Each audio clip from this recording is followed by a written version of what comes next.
For all its gross-out gags that made it a favorite for the kids, there's a whole lot for grown-up viewers to enjoy in Teen Titans Go. From the Filmation references to the 1980s power ballads, here are the things only adults notice about this crazy DC show. Teen Titans Go to the movies focuses on everyone's favorite team of sidekicks, but it's a delight for any fan who loves the larger universe of DC Comics. That might come as a surprise though when you consider the cartoon's well-deserved reputation for absurdity. For the most part, that's a rep that the Titans have earned. It's not exactly the intense drama of Batman the Animated Series, but that doesn't mean a diehard fan won't love all the references in jokes and tributes crammed into their cinematic adventure's 90-minute running time. In fact, one of the most charming pieces of the film is also the fulfillment of one particularly dedicated DC fan's long-held desire. That fan is Nicolas Cage, who finally got the chance to play Superman on the big screen. Now, Cage isn't your garden variety superhero fan. He paid over $2 million for a pristine copy of Action Comics #1, the Man of Steel's historic first appearance. Not only did he name his son after Superman, he skipped over Clark and went straight to the deep-cut Kryptonian name of Kal-El. He's about as devoted as any fan can be, which made the collapse of Superman Lives, the Tim Burton film in which he was set to play the Big Blue Boy Scout, all the more devastating. 20 years later, however, he finally got to play the role in Teen Titans Go to the movies. Hey, I guess you aren't such goopsters after all. Kids might not realize the behind-the-scenes gag, but that's a union of fan and icon that every adult who has obsessed over the idea of Nick Cage fighting a giant robot spider could appreciate. It might not be Superman Lives, and there's sadly no spider to be found, but it sure is better than nothing. Season 3's Finally a Lesson isn't quite like any other episode of Teen Titans Go. For one thing, it's actually educational, maybe a little too educational. Robin takes the Titans on a whirlwind journey through the world of property investment, because it's time the team learned something practical, and what's more practical than real estate? Thus, the teens, however reluctantly, learned about down payments, rent control, and most importantly of all, building equity. That last part in particular becomes a lot more exciting once they learn it's just a fancy way of saying money. Equity is the amount of a property you truly own. It's the difference between your loan balance and your property's market value. If you sold your property and paid off the bank, the value of your equity... The point of the episode, that it's boring and adult-centric, isn't lost on kids who get that Robin is a stuffy dweeb enforcing a hilariously inappropriate tone upon the show. But what they can't grasp is that Robin is actually giving out some pretty good advice. Finally a Lesson is in fact a great introduction to the rental market with solid tips on how to improve your credit score and how to save for retirement.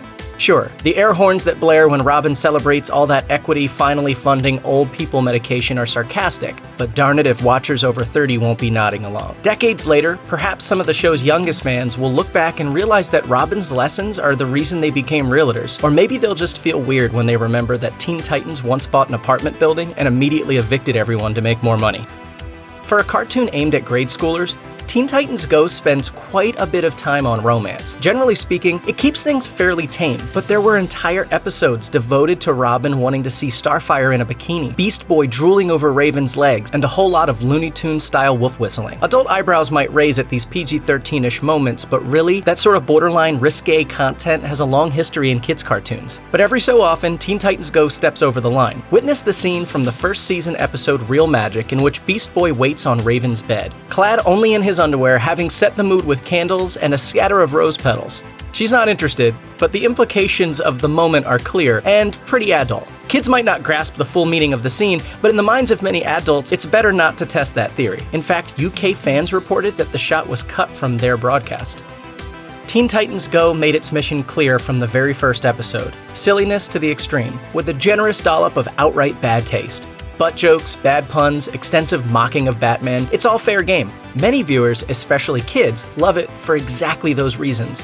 But there have always been a handful of folks who can't stand its goofy approach to one of DC's most beloved super teams, especially the fans of the slightly darker 2003 series. You are a mockery of everything the world holds sacred about heroes. Come on, what is so bad about being a little silly from time to time? While younger viewers might not realize this, Teen Titans Go itself has addressed those critics directly in what have informally become known as the hater episodes. These episodes cast the ultra-nerd villain Control Freak as an aggrieved fan of the Titans' previous TV incarnation, and serve as a direct response to the most vocally displeased viewers. In the fourth wall, Control Freak even plays clips from the 2003 cartoon to compare the current team unfavorably against, only to have his fandom roundly rebuffed. Still, he remains undaunted, appearing again and again to taunt the Titans with deleted scenes, old-school Super Friends-style sequences, and an endless supply of complaints, nitpicks, and rants. He is, in short, the sort of commentator who has been talking trash about the series from day one, and the show misses no opportunity to make it clear through him how they feel about that segment of Titans fandom. Slade, known in the comics by the over-the-top name of Deathstroke the Terminator, was a long time coming to Teen Titans Go.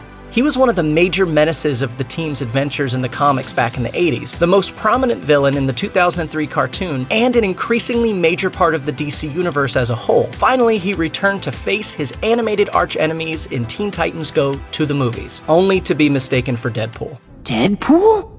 Deadpool? What? I'm not Deadpool. I thought Deadpool was a good guy. Why does everybody think I'm Deadpool? Since Deadpool's movie carried a hard R rating, this gag was already meant more for adults in the audience. But there's a whole other level of reference to this joke only the most seasoned of Titans fans grasped. Deadpool and Deathstroke bear some pretty striking similarities, but it's actually Marvel's version that's ripping off Slade.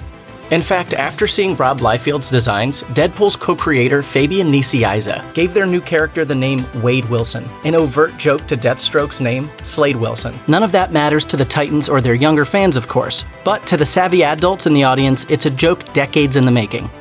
The episode 40%, 40%, 20% unleashed an awesome force upon the Teen Titans Go universe.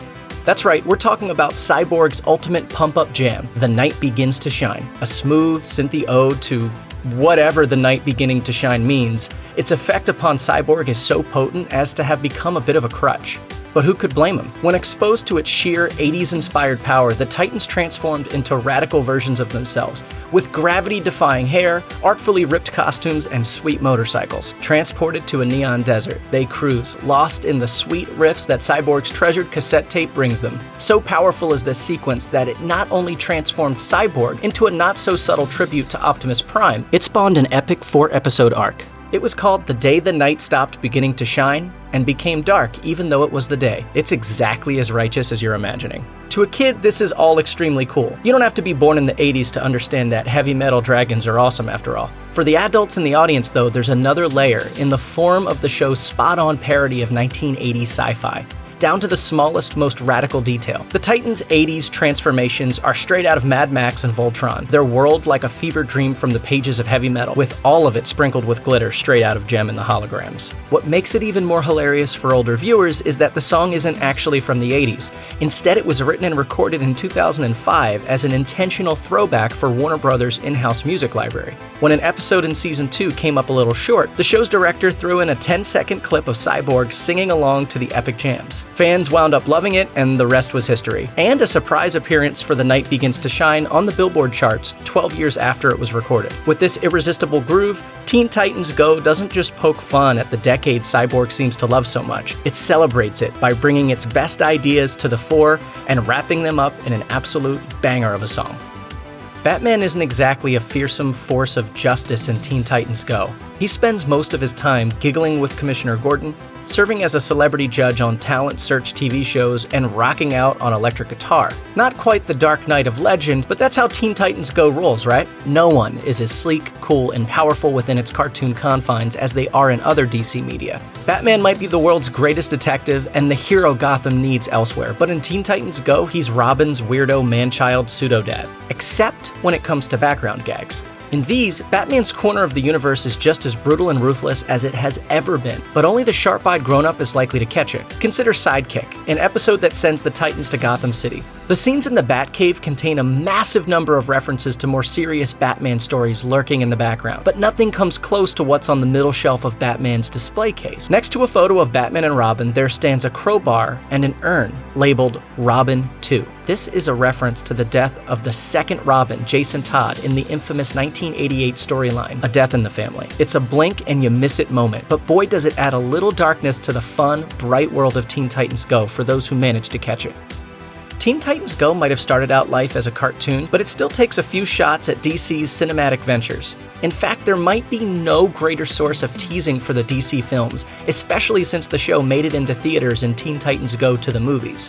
To begin with, there's the very premise of the film itself. In the age of the omnipresent superhero movie, Robin wants one to call his own. Everyone else has one, so why can't he? Superman has plenty, Wonder Woman admits hers took a while, but it's been made. Green Lantern even gets to join it, although he acknowledges that his team's cinematic outing wasn't quite as successful as the others. There was a Green Lantern movie, but we don't talk about that. Parodies of cinematic Batman branding over the years fill the screen, from the bright yellow of the Tim Burton era to the brush steel aesthetic of the Dark Knight trilogy. But nothing comes close to topping the Batman vs. Superman joke that sees Batman and Superman growling at each other about their mommy's name. Teen Titans Go might love the DC universe, but that doesn't mean it won't roast its own movies.